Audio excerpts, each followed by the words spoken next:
banana change out from our banana extract that we made a month ago. A month ago. So we started this a month ago. I've got banana vanilla, page 104, if you want to follow along. It says the change out needs to be on 419. So I'm going to just take that off right now because I'm going to replace that with the next change out.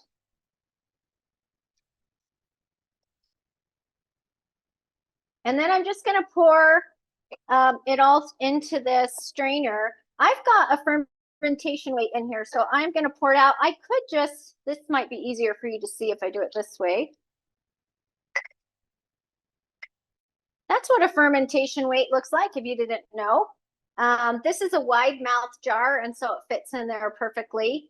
And it just kept all the bananas down there really, and the vanilla down there really nicely. And so I didn't have to worry about going back and checking on it because I knew it was just packed in there.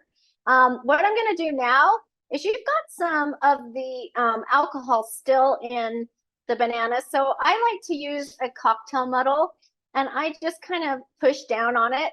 You can also use like a potato masher or anything. I don't like to have to buy new things for new hobbies all the time. I like to look into my cupboards and think, what do I have now that will work for this? Right. Because vanilla beans are expensive on their own. I don't want to be out buying like new equipment for everything, right? No. So, the big tweezers were a big add that were really important. And then we have more strainers around the house because we're doing multiple strainings or change outs of different things. That's been a really important kitchen tool that we have. But just to add to what she's doing there, not only is she getting the alcohol that's been absorbed, just to maintain that alcohol level for when we put now the fresh banana chips in, but also you're squeezing out all that banana flavor.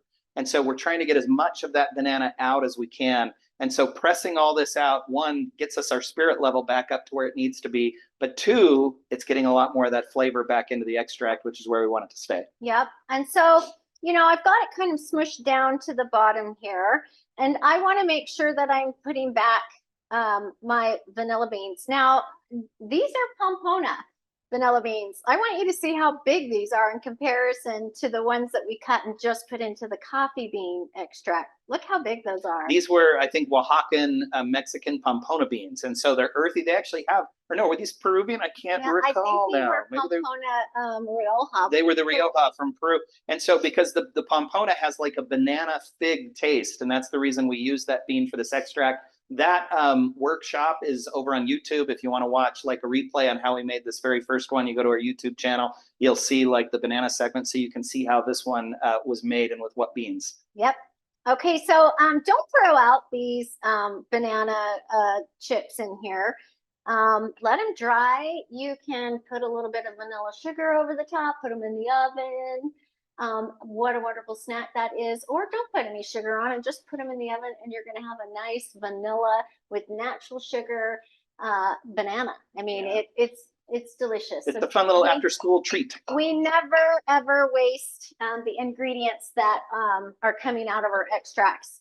Okay, so the last step on this is I'm going to check to see how much I've lost. Of course, I'm going to have some that's absorbed into the bananas that I can't get back out. And also some is, you know, I've got some absorbed into my vanilla beans as well. So it's going to be a little bit lower.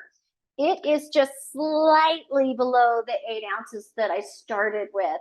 So I can add and top off just a titch of vodka at this point. It is not very much. If I want to end with just the exact amount, that's all. Now I've got 8 ounces. So if you want to top off, you're welcome to do that.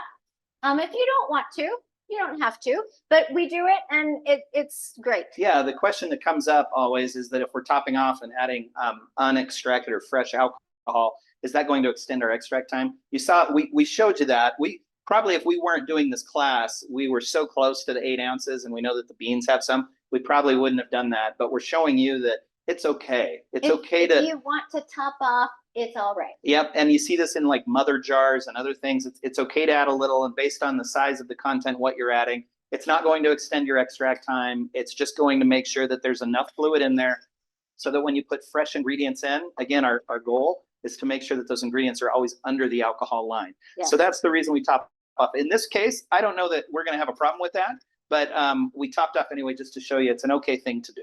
Okay, and let's check out the color of this. And the smell. This is 1 month in. It is beautiful. It It is. smells so banana-y and vanilla. Like it's just full of banana, right? And It's you a can wonderful. smell the vanilla as well. That color is beautiful. And the marriage with the pompona bean this makes for spectacular fun. This is like a summertime extract too, because now you start talking about ice creams or gelatos or things that you make summertime, fruit pastries, creams, those kinds of things. Using a banana extract, any kind of fruit extract is really fun in the summertime. Yeah. Okay, so I added 1 ounce of dried banana. Again, we started with 1 ounce. We just took out 1 ounce. I'm adding another ounce in, and now I'm going to put back the original. Which is plenty. We have plenty of spirits. Check this out.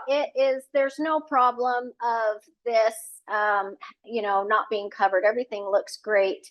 I'm not even going to put back the weight in here this time because the wetter they get, the more they'll sink anyway. So I think I'm good. We're good to go. Yeah. So we're just going to put the lid back on. Our live lid. I have to put live on it because I have to remember which ones are which because I've got huge cupboards and drawers full of extracts. So now I'm going to add my new note.